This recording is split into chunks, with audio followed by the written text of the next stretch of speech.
We're going to talk about histograms. Now, in your book, they go into how you do a frequency distribution in Excel. If you want to do it that way, that's just fine. We are going to be using StatCrunch, and we'll look at how to do a histogram with StatCrunch, and it'll do the frequency table for you. So we will look at that. The first kind of graph is a graph that is extremely important in statistics, and it might be one you haven't heard about before, and that's called a histogram. It's like a bar graph, but the bars touch because we are going to use interval data. Remember last time we talked about the types of data? Well, we're going to have continuous data.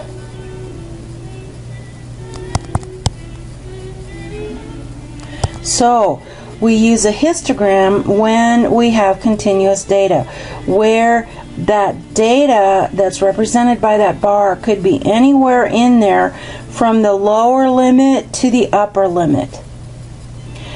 We put the classes on the horizontal scale, and we do the frequencies on the vertical scale.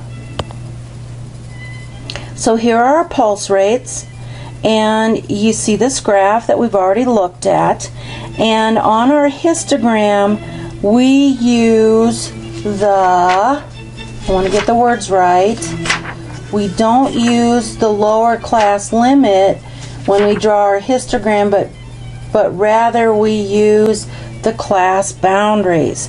So the number that we see here are the class boundaries. Now, sometimes they have the class boundaries, sometimes they use the class midpoints, and sometimes we use the lower class limit.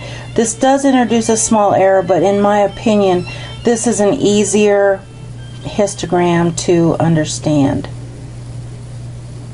So along the horizontal axis we use the class boundaries or limits, and on the vertical scale we use the frequencies, either absolute frequency in number or relative frequency either as a decimal or a percent. So here we have relative frequency, so you can see that. We do a histogram not to do a histogram, but so that we understand the data. We want to see what it looks like. We want to see that shape, that center, and the spread. And when we do that, we might come up with a bell-shaped curve, and there's a whole lot of stuff we can do if it is a bell-shaped curve, and we'll add those things as we go through the course. So here is some data, and you can see that if we would smooth out this curve, that it starts small and it grows big and then it gets small again. And so this is roughly a bell-shaped curve. So we can say that this distribution is symmetric. It's bell-shaped.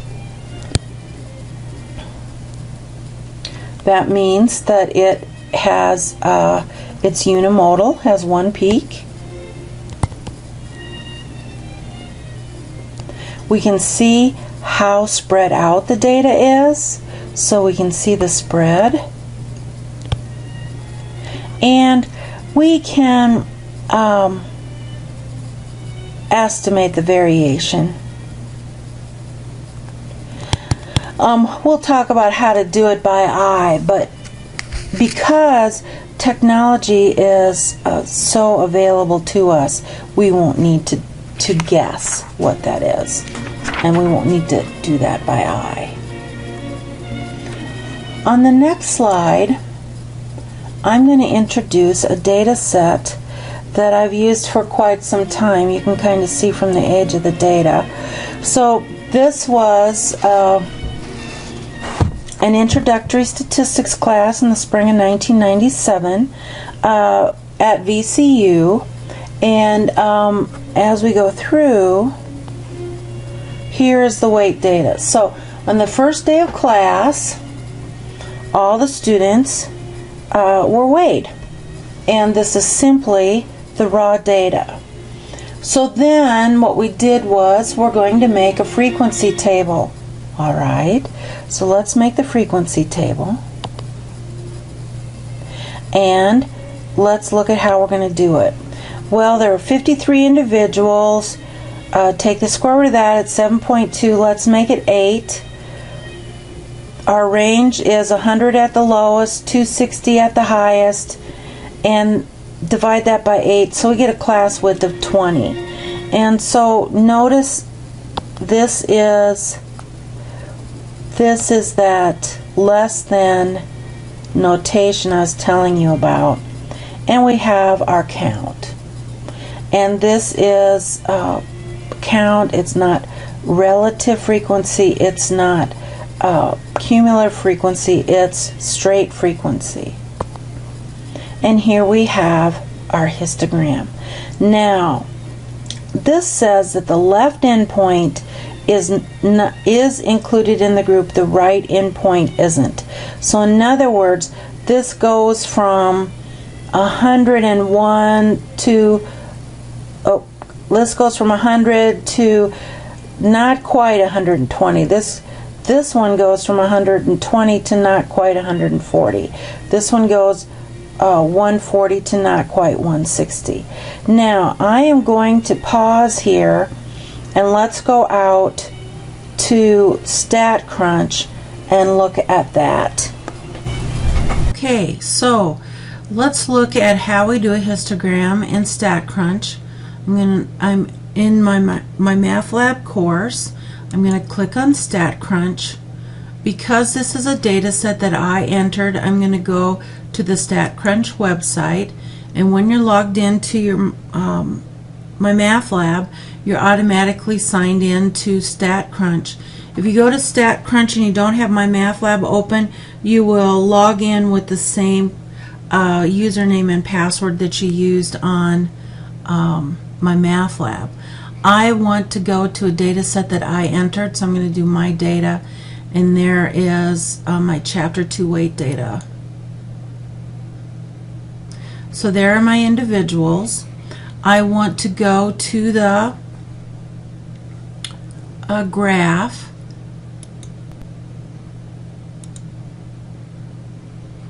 Weight, width is 20. Our x-axis is going to be weight. Our title will be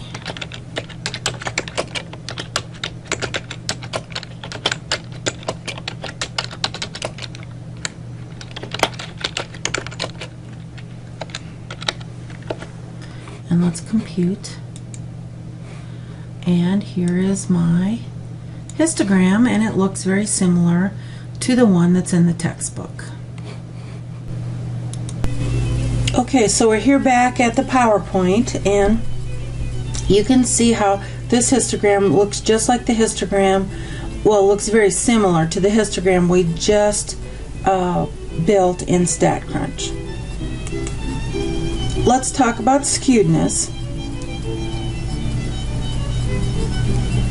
And what happens is, if our data is not symmetric, if it's squished to one side or the other, it's skewed.